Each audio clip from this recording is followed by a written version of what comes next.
Put rice in a pot. Rinse the rice once and drain.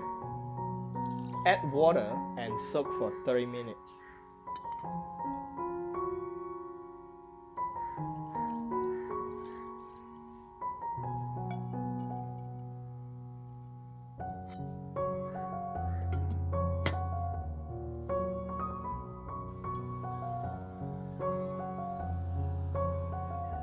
Bring it to a boil.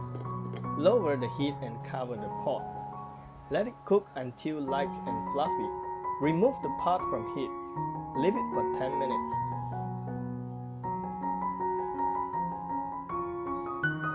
Fluff the rice and serve.